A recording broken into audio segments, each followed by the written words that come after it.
अस्सलाम वालेकुम जी, की हाल चाल है? ठीक हो जी? उम्मीद करना ठीक हो। लो हुण तुहानूं असीं मस्जिद कुबा वहानी है दों साइडां तो, इधरों भी वहानी है। ए वेखो हुण मेरा फोन घूमन लगा, ठीक है, कोई स्टिल नहीं कीता ते इधरों भी वहानी है।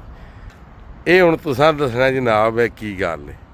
वेख रहे हो मस्जिद इत्थों जूम ही करां दा, ए वेखो ते इधरों इन्हूं मैं कैमरे नूं इंज करां दा ते कोई शै नहीं, इधरों इंज करां दा ते मस्जिद कुबा फिर सामने। ਇਹਦੇ ਬਾਰੇ ਦੱਸੋ ਹਾਂ ਵੀ ਕੀ ਕਿਸ ਤਰ੍ਹਾਂ ਹੈ ਤੇ ਕੀ ਹੈ। ਠੀਕ ਹੈ, ਇਹ ਵੇਖੋ ਇਹਨਾਂ ਬੰਦਿਆਂ ਦੇ ਸਾਰਿਆਂ ਦੇ ਇੱਧਰ ਨੇ ਨਾ ਮੂੰਹ, ਇਹ ਵੇਖੋ, ਇਹ ਮੈਂ ਤੁਹਾਨੂੰ ਵਿਖਾ ਦਿਆਂ, ਇਹ ਵੇਖੋ।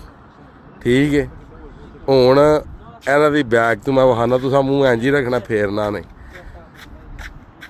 ਇਹ ਦੱਸੋ ਹੁਣ ਕੀ ਹੈ, ਇਹ ਵੇਖ ਲਓ। ਇਹ ਹੁਣ ਫਿਰ ਮੈਂ ਵਿੱਚ ਆ ਰਿਹਾ ਨਾ, ਇਹ ਵੇਖੋ। ਠੀਕ ਹੈ, पता तो नहीं सारिਆਂ ਨੂੰ ਲੱਗ ही गया होना, मगर है कि चलो फिर भी कुछ बिच होंदे ने मेरे हार दे जिन्हां नहीं भी समझ आउंदी। ठीक है, आ वे ये की चक्कर है। इधर नईम साहब खलोते ने, इधर है मस्जिद कुबा। जिन्हां दी तस्वीर बनाने वाला कोई नहीं ना, वो इत्थे आके तस्वीर अपनी खुद बना सकते हैं जनाब। ठीक है जी, बाकी हूँ चलो तुहानूं एंड ते दस सकने, वीडियो तुसां पूरी वेख ली होनी है। शीशा ठीक हो, वेंदे हो पे शीशा लगे आ सामने,